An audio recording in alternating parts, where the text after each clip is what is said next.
আর একটা মজার কথা জানো কি, বিনা তেলেও কিন্তু আমি রান্নাটা করে ফেলতে পারি, কারণ এর মধ্যে ম্যারিনেশনের সময় আমি একটু তেল দিয়েছিলাম, সর্ষের তেল।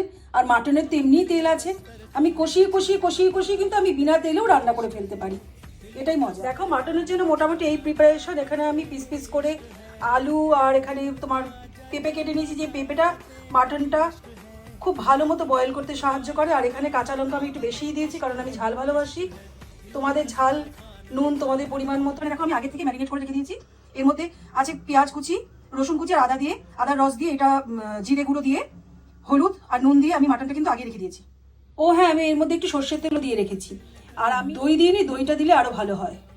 আর কাঁচা লঙ্কা এত নিলেও কিন্তু আমি একটু শুকনো লঙ্কার গুঁড়োও দেবো, যেটা হচ্ছে কালারটা আনতে সাহায্য করে। শুকনো লঙ্কার গুঁড়ো আর একটু চিনি তেলের মধ্যে দিলে কালার আসে। অল্প সর্ষের তেল দিচ্ছি, কারণ এই সর্ষের তেলটা আমার দিতে হচ্ছে কারণ আমার এই আলু আর এই পেঁপেটা একটু ভেজে নিতে হবে। এর জন্য আমি কিন্তু পেঁয়াজ অনেকটাই বেশি দিয়েছি, বড় বড় দুটো পেঁয়াজ দিয়েছি, কারণ আমি গরম মশলা এখনো পছন্দ করি না।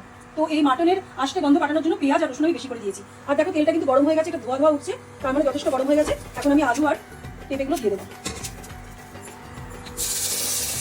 দেখো লাল লাল হয়ে গেছে কিন্তু। হ্যাঁ, এখন আমি শুকনো লঙ্কা গুঁড়ো দিচ্ছি, যেটাকে কালার আনতে সাহায্য করবে। অল্প একটু জ্যাগেরি পাউডার দিচ্ছি, কাঁচা লঙ্কাগুলো সব দিয়ে দিচ্ছি, একটু ফাটিয়ে নেবো। সব কাঁচা লঙ্কাগুলো ফাটিয়ে দিয়েছি, টমেটোও দিয়ে দিলাম। এবার একটুখানি কষাবো, তারপরে মাটনগুলো এর মধ্যে একেবারে দিয়ে দেবো। আমি কিন্তু বন্ধুরা খুব ফাঁকিবাজি রান্না করি। এই দেখো আমি সমস্ত দিয়ে দিয়েছি, এবার মাটনটাও এর মধ্যে দিয়ে দেবো। তারপরে আমার কাজ কিন্তু কিচ্ছু না, সিমে সিমে সিমে সিমে এইটা হতে থাকবে, কিন্তু টেস্ট যা হয় না। দেখো বন্ধুরা, আমার কাজ কিন্তু মোটামুটি শেষ। আমি সমস্ত কিছু দিয়ে দিয়েছি, এক্সট্রা কিন্তু জল আমি দিইনি, কারণ এই টমেটোর জল আছে, তারপরে মাটনের একটা আলাদা রস আছে। আর তুমি যদি এর মধ্যে দই দাও তাহলে তো আরোই মানে ইনগ্রেডিয়েন্টস পেয়ে যাবে। আমি এক্সট্রা কিন্তু কিচ্ছু জল দিলাম না। এটাকে করলে কি হয় জানো, ওপর থেকে কিছু নোংরা পড়ার চান্স থাকে না, যদিও আমার রান্নাঘর খুবই পরিষ্কার। কিন্তু আর এইভাবে করলে তোমার খাবারের পুষ্টিগুলো পুরো থাকে। আমার কাছে cleanliness is the best thing.